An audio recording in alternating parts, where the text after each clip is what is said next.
Hi good morning. നമ്മുടെ ഇന്നത്തെ recipe എന്ന് പറയുന്നത് സദ്യയിലെ ഏറ്റവും പ്രധാനപ്പെട്ട അതുപോലെ ഏറ്റവും സിമ്പിളായിട്ട് ഉണ്ടാക്കാൻ പറ്റുന്ന റെസിപ്പിയാണ് നമ്മുടെ സദ്യ ഇഷ്ടു. സദ്യ ഇഷ്ടു എന്ന് പറഞ്ഞിട്ടുണ്ടെങ്കിൽ എല്ലാവർക്കും അറിയാം, പൊട്ടറ്റോയും സവോളയും കുറച്ച് പച്ചമുളകും തേങ്ങാപ്പാലും മാത്രം മതി. ഞാൻ പറയുന്നത് പോലെ തന്നെ സിമ്പിളാണ് ഇഷ്ടു ഉണ്ടാക്കാനായിട്ട്. അപ്പോൾ ഇഷ്ടു ഉണ്ടാക്കാൻ അറിയാത്ത കുട്ടികൾക്കും നമ്മുടെ വീഡിയോയിൽ ഇതുവരെ ചെയ്തിട്ടില്ലാത്ത റെസിപ്പിയും ആയതുകൊണ്ടാണ് ഞാൻ ഇങ്ങനെ ഒരു റെസിപ്പി പ്ലാൻ ചെയ്തത്. അപ്പോൾ എങ്ങനെയാണ് നമ്മുടെ സദ്യ ഇഷ്ടു തയ്യാറാക്കുന്നതെന്ന് നോക്കാം. നമുക്ക് നമ്മുടെ ഇൻഗ്രീഡിയൻസ് നോക്കാം. ഞാനിപ്പോൾ 2 ഉരുളക്കിഴങ്ങ് വലിയ പീസുകളായിട്ട് ഉപ്പ് ചേർത്ത് വേവിച്ചെടുത്തിട്ടുണ്ട്. അതുപോലെ തന്നെ ഒരു മീഡിയം വലിപ്പമുള്ള സവോള നീളത്തിൽ കട്ട് ചെയ്തെടുത്തിട്ടുണ്ട്.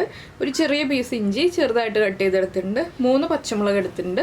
അത്യാവശ്യം എരിവുള്ള പച്ചമുളക് എടുക്കുക, ഒരുപാട് എരിവുള്ള പച്ചമുളക് വേണ്ട. പിന്നെ 1 കപ്പ് തേങ്ങാപ്പാൽ എടുത്തിട്ടുണ്ട്. തേങ്ങയുടെ 2ാം പാലാണിത്. പിന്നെ 1/2 കപ്പ് 1ാം പാലും കൂടി വേണം. 1/2 കപ്പോ 1/4 കപ്പോ നിങ്ങൾക്ക് എത്രത്തോളം തിക്നെസ് വേണം സ്റ്റൂവിനെന്ന് വെച്ചിട്ടുണ്ടെങ്കിൽ അതിനനുസരിച്ച് 1/4 കപ്പ് ആയാലും മതി. 1/2 കപ്പ് എടുക്കുകയാണെങ്കിൽ കറക്റ്റ് തിക്നെസ് ആയിരിക്കും. അപ്പോൾ നമുക്ക് ആദ്യം ഒരു പാൻ ചൂടാക്കാം. അപ്പോൾ നമ്മളൊരു പാൻ എടുത്തിട്ടുണ്ട്. പാനിലേക്ക് നമ്മൾ കട്ട് ചെയ്ത് വെച്ചിരിക്കുന്ന സവോള, അതുപോലെ തന്നെ നമ്മുടെ പച്ചമുളകും ഇഞ്ചിയും, ഇത്രയും കാര്യങ്ങൾ ചേർത്തിട്ട് ഇതിലേക്ക് നമ്മൾ എടുത്ത് വെച്ചിരിക്കുന്ന 2ാം പാല് ചേർത്ത് കൊടുക്കുക. ഈ 2ാം പാലിൽ ഈ സവോളയും പച്ചമുളകും ഇഞ്ചിയും നന്നായിട്ട് കുക്കായി വരണം. ഇതിലേക്ക് 1 തണ്ട് കറിവേപ്പിലയും കൂടി ചേർത്ത് കൊടുക്കാം. അപ്പോൾ ഉരുളക്കിഴങ്ങിൽ ഉപ്പ് ചേർത്തതാണ്, സവോളയ്ക്ക് ആവശ്യമായ ഉപ്പ് മാത്രം ചേർക്കുക. ഇനി ഇതൊരു മീഡിയം ഫ്ലെയിമിൽ വെച്ച് നന്നായിട്ട് സവോളയൊക്കെ ട്രാൻസ്പെറൻ്റ് ആയി വരുന്നത് വരെ കുക്ക് ചെയ്തെടുക്കുക. ഒരു 5-6 മിനിറ്റ് എടുക്കും കേട്ടോ സവോളയൊന്ന് കുക്കായി വരാനായിട്ട്. നിങ്ങൾ വലിയ ബർണറിൽ വെക്കരുത്, ചെറിയ ബർണറിൽ ഹൈ ഫ്ലെയിമിൽ വെച്ചിട്ട് കുക്ക് ചെയ്തെടുക്കുക. അപ്പോൾ നമ്മുടെ സവോളയൊക്കെ നന്നായിട്ട് കുക്കായി വന്നിട്ടുണ്ട്. ഇതിലേക്ക് നമുക്കിനി വേവിച്ച് വെച്ചിരിക്കുന്ന ഉരുളക്കിഴങ്ങ് ചേർത്ത് കൊടുക്കുക. ഈ ഒരു സ്റ്റേജ് ആകുമ്പോൾ ഉരുളക്കിഴങ്ങ് ചേർക്കുക. ഇനി ഉരുളക്കിഴങ്ങും കൂടി ഇതിൽ കിടന്ന് നന്നായിട്ടൊന്ന് കുക്കായി അതിന് ശേഷം നമുക്കൊന്ന് നന്നായിട്ട് ഉടച്ചെടുക്കണം. ഉരുളക്കിഴങ്ങ് ഉടയുന്ന പാകമാണ് എങ്കിലും ഈ സവോളയുടെ ആ ഒരു ഫ്ലേവറും തേങ്ങാപ്പാലിൻ്റെ ഫ്ലേവറും ഒക്കെ ഒന്ന് ഉരുളക്കിഴങ്ങിലേക്ക് പിടിച്ചു വരണം. അപ്പോൾ ഒരുപാട് തേങ്ങാപ്പാലുള്ള സമയത്തല്ല, തേങ്ങാപ്പാലൊന്ന് വറ്റി തുടങ്ങുന്ന സമയത്താണ് നമ്മൾ ഉരുളക്കിഴങ്ങ് ചേർത്ത് കൊടുക്കേണ്ടത്. ഇനി ഉരുളക്കിഴങ്ങ് ചേർത്തിട്ട് ഒരു 5 മിനിറ്റും കൂടി നന്നായിട്ടൊന്ന് തിളച്ച് ഉരുളക്കിഴങ്ങൊക്കെ ഒന്ന് ഉടച്ചെടുക്കണം നമുക്കിതുപോലെ. അപ്പോൾ ഒരു 5 മിനിറ്റും കൂടി നമുക്കിതൊന്ന് കുക്ക് ചെയ്തെടുക്കാം. ഇപ്പോൾ കണ്ടോ, നമ്മുടെ ഉരുളക്കിഴങ്ങും തേങ്ങാപ്പാലും ആ സവോളയും പച്ചമുളകും എല്ലാം ചേർന്ന് നന്നായിട്ട് തിക്കായി വന്നിട്ടുണ്ട്. ഇതുപോലെ ആയി വരുമ്പോൾ നമ്മൾ ഫ്ലെയിം ഓഫ് ചെയ്യുക. ഇത്രയും തിക്കായി വരണം കേട്ടോ. ഇതാണ് നമ്മുടെ കറക്റ്റ് പാകം.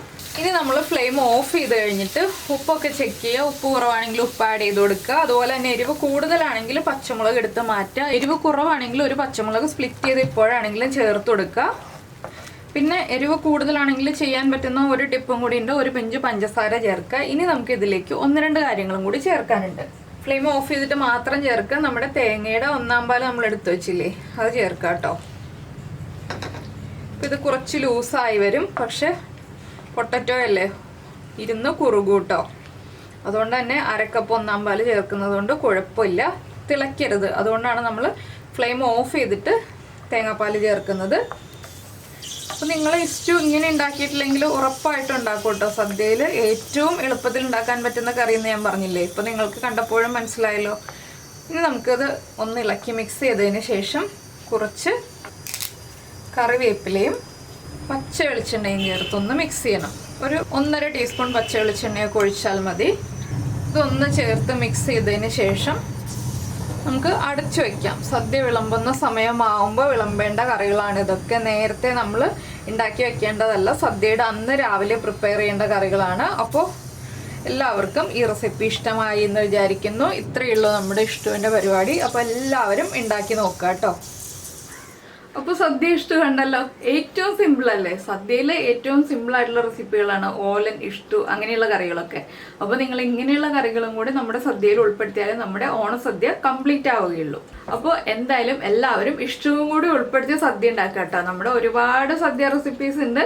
108-ൽ പരം സദ്യ റെസിപ്പീസ് ഞാൻ നേരത്തെ ചെയ്തിട്ടുണ്ട്. ഇപ്പോൾ ഒരു 10 സദ്യ റെസിപ്പീസും കൂടി ആകുമ്പോൾ 118 സദ്യ റെസിപ്പീസ് ആവും. അപ്പോൾ എല്ലാവരും ഈ ഒരു സദ്യ റെസിപ്പീസ് എല്ലാം കണ്ടിട്ട് നിങ്ങൾക്ക് ഇഷ്ടമുള്ള റെസിപ്പീസൊക്കെ ചെയ്യുക. അതിനെക്കുറിച്ചുള്ള കമൻസൊക്കെ എന്നെ അറിയിക്കുക. അപ്പോൾ നമുക്ക് നമ്മുടെ അടുത്ത സദ്യ റെസിപ്പിയോടുകൂടി നമ്മുടെ ഈ ഒരു ഓണം റെസിപ്പീസിൻ്റെ സീരീസ് തീരുകയാണ്.